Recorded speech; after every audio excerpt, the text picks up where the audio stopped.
Hey, welcome back. Welcome back to VSC, virtual VSC, 6 feet apart, episode number.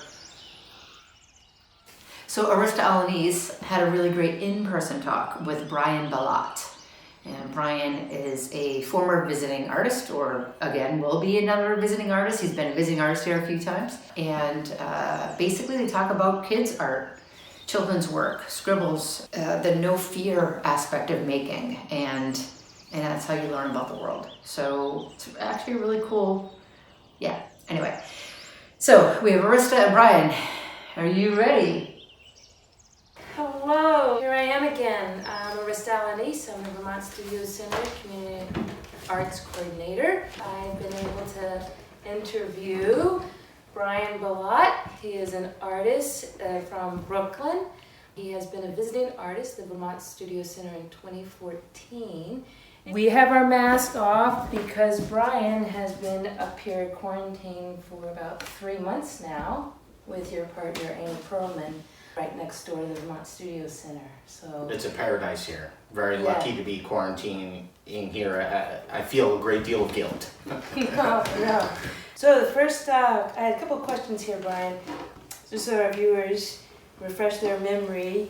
Your artwork, we have a couple of things in common. We're both visual artists, and we both love kids' art. Oh, yeah.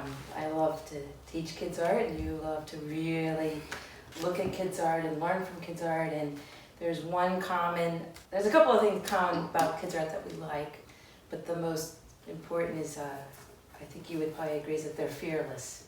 Fearless. And it's the epicenter of everything. All I say is that they're fearless. Yeah. They've just always remind me to turn off thinking. Completely. Just go, just react.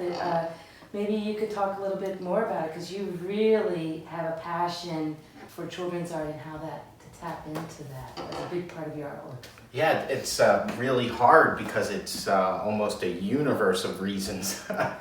Children's art is wildly appreciated and underappreciated at the same time. It's almost a kind of strange enigma or sphinx. There's definitely like a riddle around it. People say they love it, but yet they're closing arts programs all over the place. You know, trying to figure out like one statement of why it's so riveting for me. You know, like you said, that they're fearless. Like they also seem like they can set up rules and throw them out the next second. And there's something really refreshing there. It's an energy that's hyper and primordial, but also boundless. Boundless by normal. The adult world functions on a whole different clock. Right. So kids are really, are the closest to the mystery because they've just been born, especially the young kids. Yeah.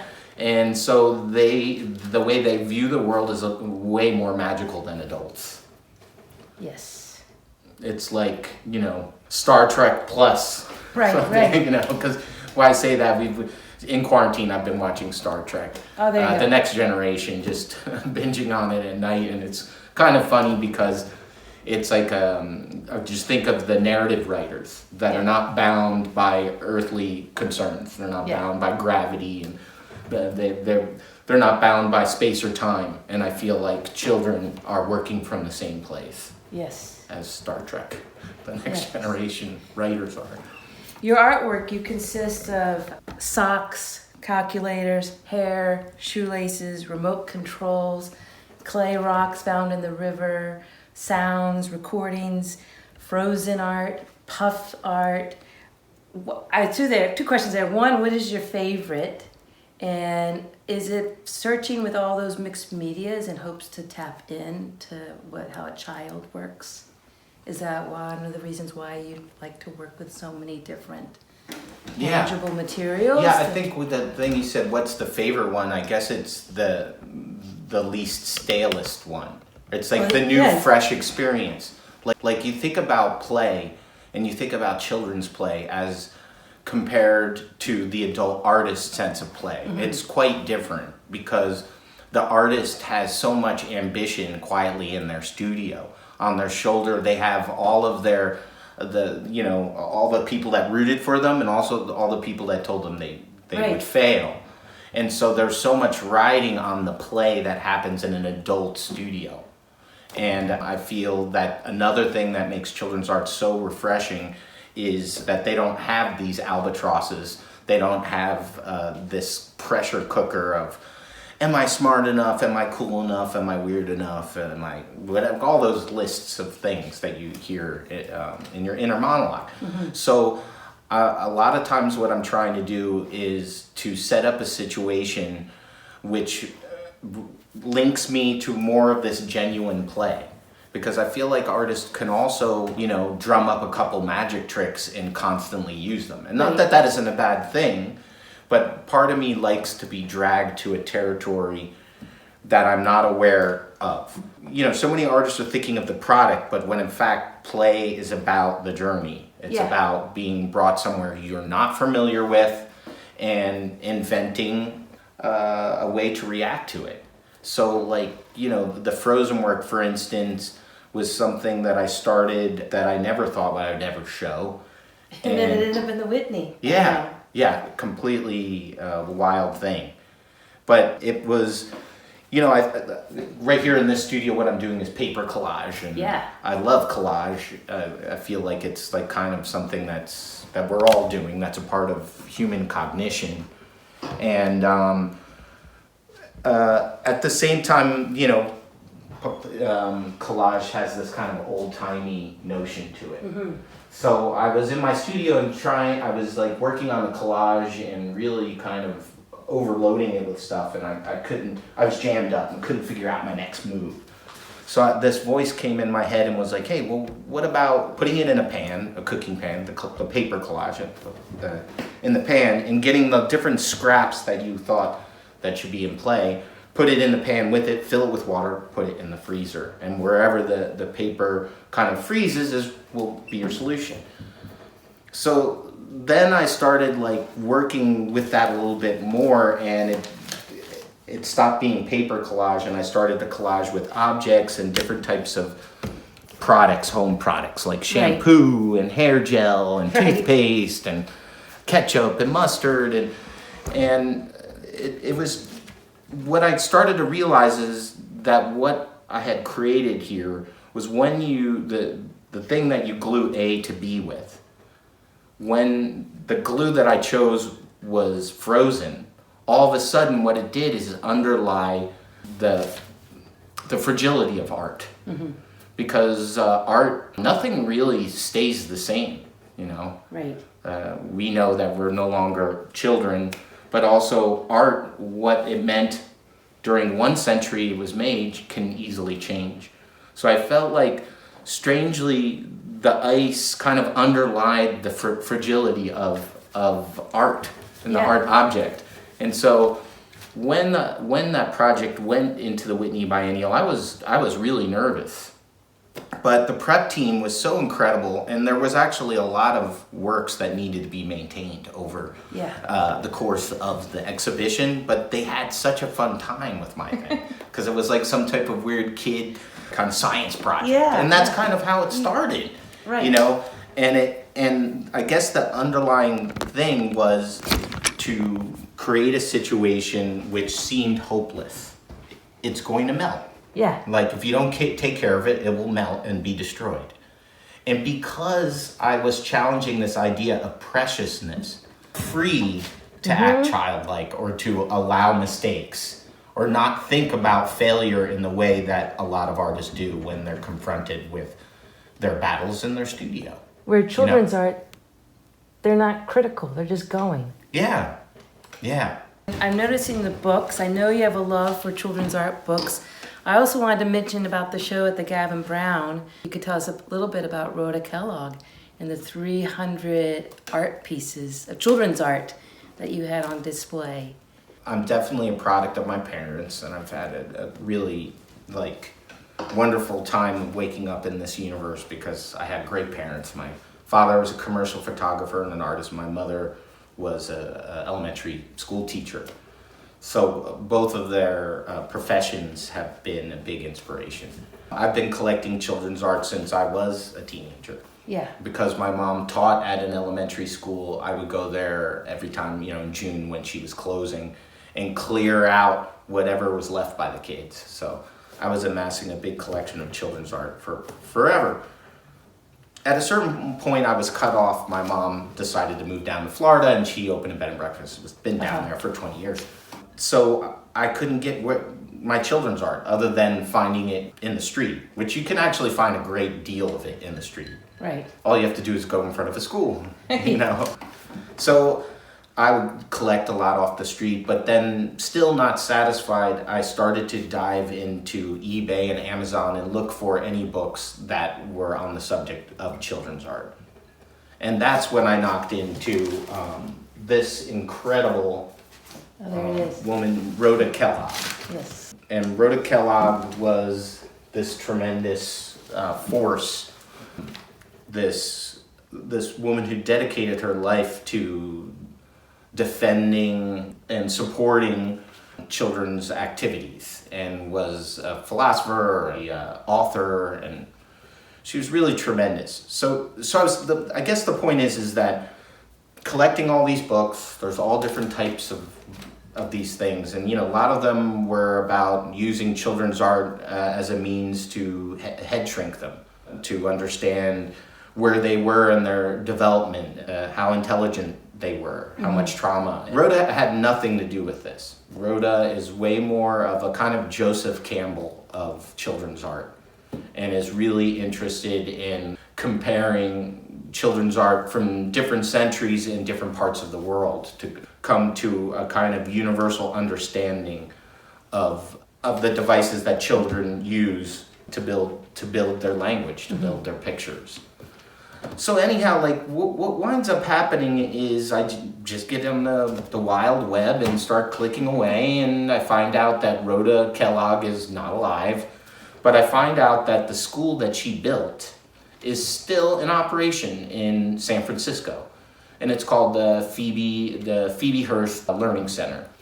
And it is an incredible building that Rhoda actually designed herself, that was used to collect her massive children's art collection. By the time she died, she had over 2 million examples of children's art. Now, this building that she made, every classroom has an observation room attached to it. So every room has this big kind of jute tarp that's actually an observation room. And so Rhoda was really obsessed with not interfering with children. So even staring at them while they made the work, she felt would influence the child. Mm-hmm. So she built this place that she could easily observe the children making work without influencing them. I tell them that I'm doing this show with Gavin Brown, where how it originated was I started copying children's art up here, actually, in Vermont. I remember. And I made this group of paintings that I copied, or I tried to copy as well as I could, but always failed, because children's art really has this magical, je sais quoi, or whatever, that unnameable, that I just could not get. I couldn't, especially through rendering, So I made these paintings, and then I decided I wanted to make a classroom around these paintings, that I would encourage children to make work, and the work that was made in this classroom would go up on the walls. So it was kind of this installation of my copies and children's work being made in a classroom. But I wanted there to be some type of historical element. When I asked Phoebe Hearst Learning Center, which is a part of the Golden Gate Nursery Association in San Francisco, was any of this massive collection around? And they were like, yeah, actually it is. And it's on the East Coast. Weirdly enough, it was in a storage locker in Connecticut. And that's when I started working with Jennifer DeGioia, who is a pre-K teacher, has over 20 years of pre-K experience, had taught in San Francisco, and now teaches in Connecticut at a pre-K. And so I met her, and she was representing the collection.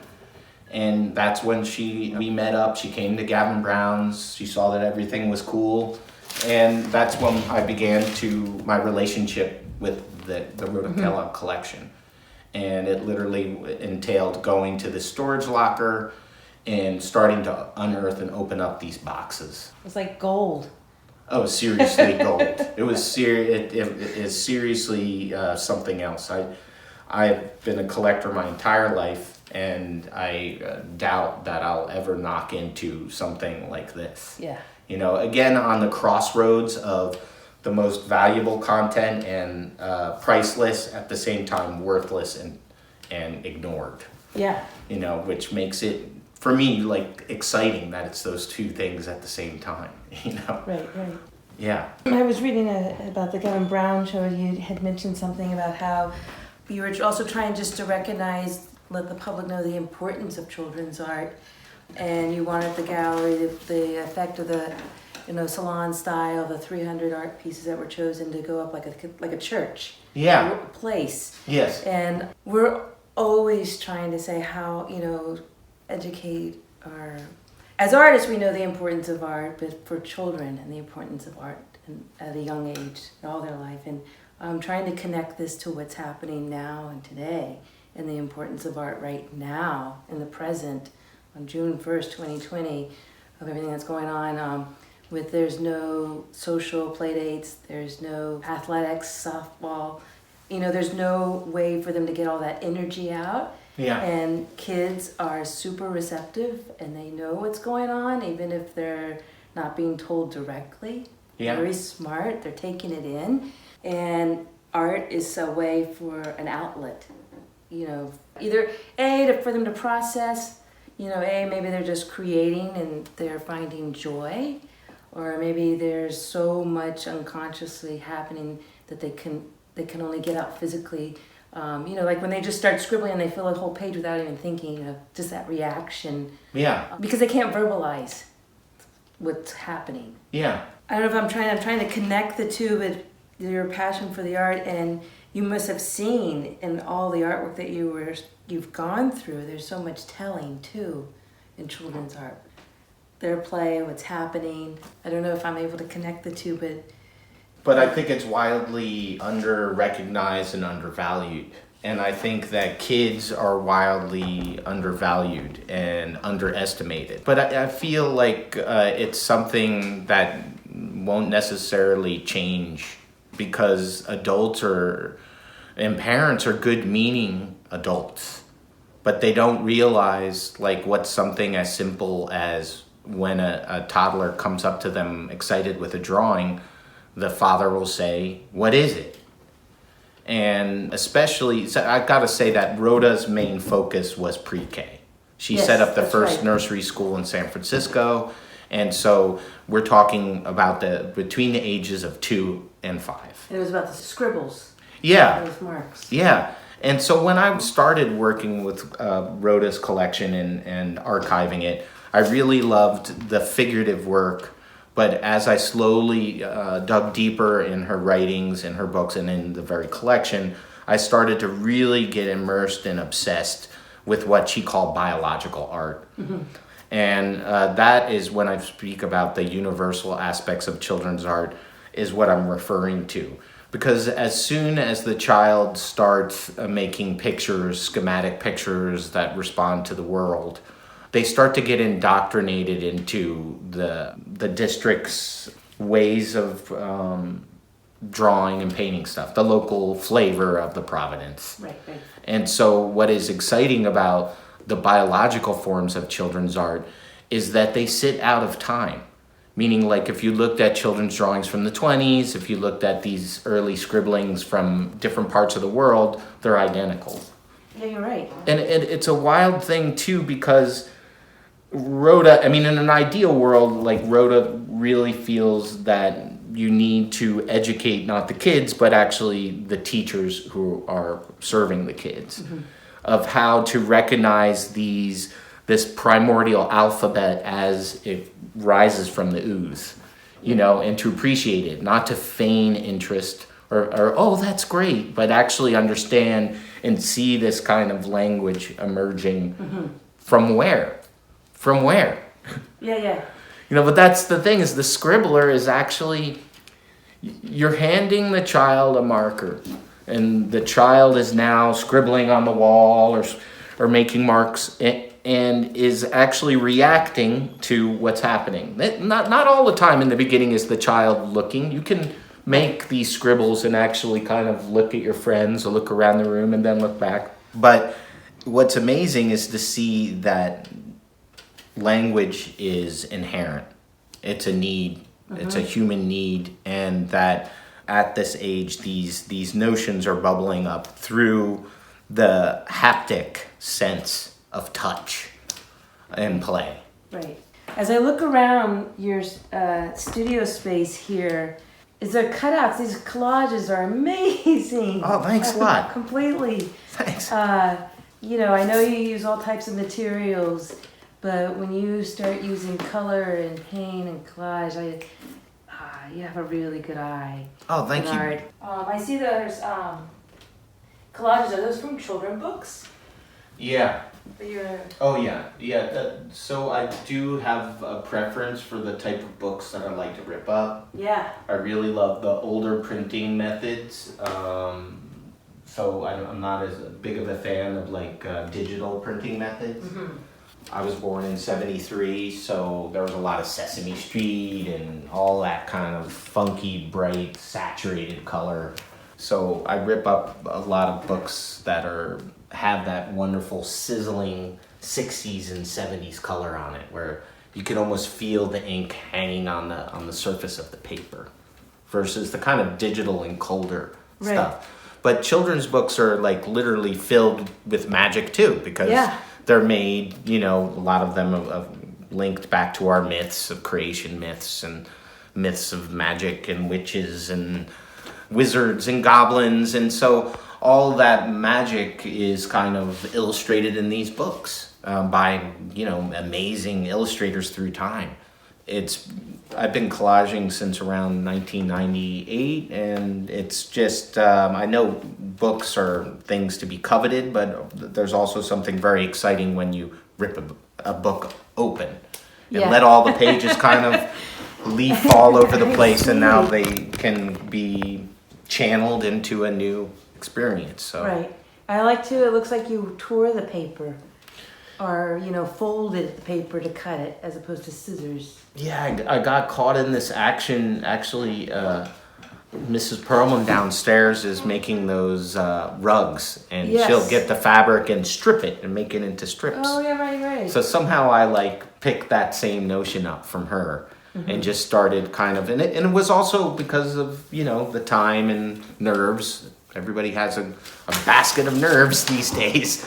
So something about the ripping apart and then putting back together was... and they're repetitive. Yeah. Just to... Yeah. Mm-hmm.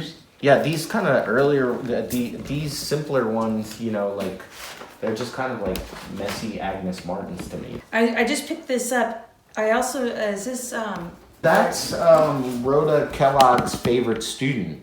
Oh my goodness. Yeah, it's a kind of a wild thing is that Rhoda, at the same time, really believing that kids should not be,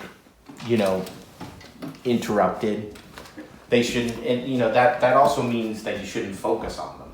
So will you use this in a piece? Would you tear it up or add it into the collage? Yeah, so that's reprinted. So as I'm going through the collection, I've been making these. Oh my goodness! Oh, these that's are right. You have facsimile art books. So these books were made by Rhoda Kellogg, but then I just photographed or scanned each page and then printed them out on blur. And I also found a manuscript that Rhoda had written. Oh my goodness! So this is, but she had never published it. She had never published this, and it's about how one 3-year-old girl taught herself to draw, and. I know children's art is amazing if you just nurture and encourage, or just have the crayons there. Wow. They just go. Oh yeah. I mean, I have a couple it's almost like channeling in kindergarten kids that I get, I see, and it's like they've tapped into that place and they're out of the gate. They're going, no stopping. Yeah. So, it's one thing in a much more generalized way, which I would encourage artists to do, is think about all the sleeping archives and all the different types of walks of life and interest. These archives around the land that are sleeping, waiting for artists to knock on their doors and turn them slowly back up. Like, this was a book written by Rhoda Kellogg that was never published. I remember So reading I felt about that. really just honored to be involved at all, to find this and to bring it back into the world. At that show at Gavin Brown's, we made a zine of this and gave it away for free. Wow. Now, I believe if you go on Gavin Brown's site, there is still a PDF of this, which you can print out at home. Fantastic. But I would encourage that whatever your interests are, like, there are so many artists out there that need support. Some of them are gone, like Rhoda Kellogg, but some are living, and to have an artist interact with an archive, I think, is an incredibly fruitful way. It's also a new way to make collage. It's no longer ripping up National Geographics or fashion magazine. It's actually going into these kind of sunken or sleeping libraries. In the Hans Hofmann School in 1933, he was saying that the responsibility in society during dark times as an artist is to preserve, nurture, and glorify the human spirit, which is happening. Here we are. His push-pull is showing in your artwork. Oh, awesome. Yeah. It's in the air. It's in the studio, and Annie's parents, including Annie, they're inspirational. Annie's parents are inspirational because they're both serious painters, but... I'm just going to say it's George Perlman, who was the executive director for the Vermont Studio Center for over 30 years, and Andrea Perlman, who owned the art store in town. And anyway, go ahead. I just want to throw that in. Yeah, no, I just mean what's so inspiring to me is that they love painting so much that they do it daily. It's a practice that they take very seriously, but it isn't necessarily as much about them becoming famous artists. And I feel like that duality almost sheds more of a spirituality on their practice. Yeah. It isn't about ego. It isn't about, like, look at me kind of. And so the years that I've been lucky enough to come here, I've been learning through osmosis about Hoffman. Yeah. Are you working for an upcoming show or an upcoming show of Rhoda Kellogg's of the children's artwork? I know there was a show in Amsterdam, and I know there was a show in LA. Yeah, there was a show that was supposed to open May 1st at Tanya Leyden in Berlin. That'll be opening in September. Right. But then I'm going to be included in a show at the MCA in Boston that will be talking about children's art and the influence of children's art with adult artists. And will that show any of the work of Rhoda Kellogg's Yeah. collection? Yeah. And then you'll be able to show your own work as well? I think so. Collaboration? Yeah. Oh, I love it. Whatever Yeah. happened with your shower paintings? Your shower drawings? Yeah, I set up a studio in the shower. I literally just got a hot glue gun and started gluing these empty, sketchbooks in there.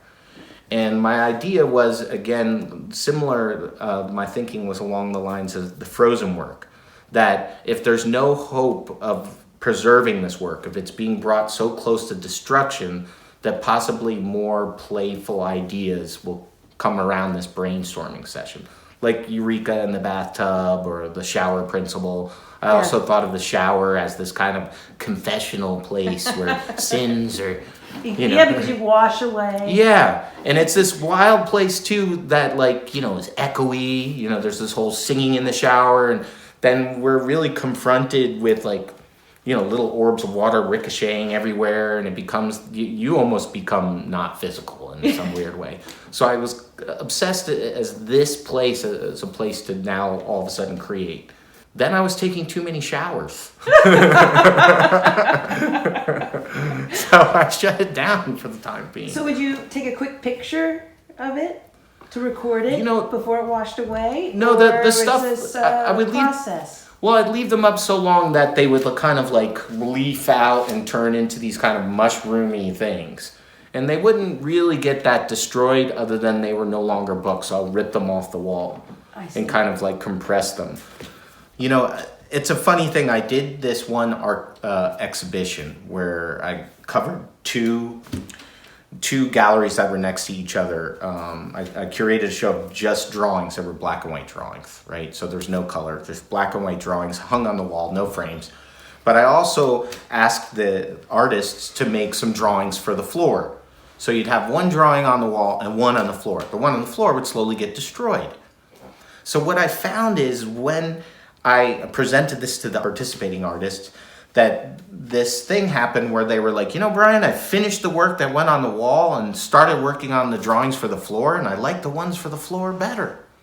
And so it's this same weird thing of like... Precious is let go. Yeah. When you unstring success or the worry of failure, a certain type of levity and mercurial experience could happen. And so that's what I'm always chasing. Yeah. Well, you're doing a good job of it. Thanks. Keep going. Thank you. Great. Oh, that was so good. And of course, we have Sarah with the winner. Sarah? Sarah? And 1 large Greek pizza. And 1 large Greek salad. Caesar salad. No.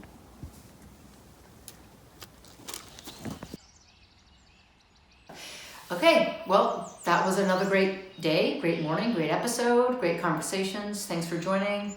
See you next week.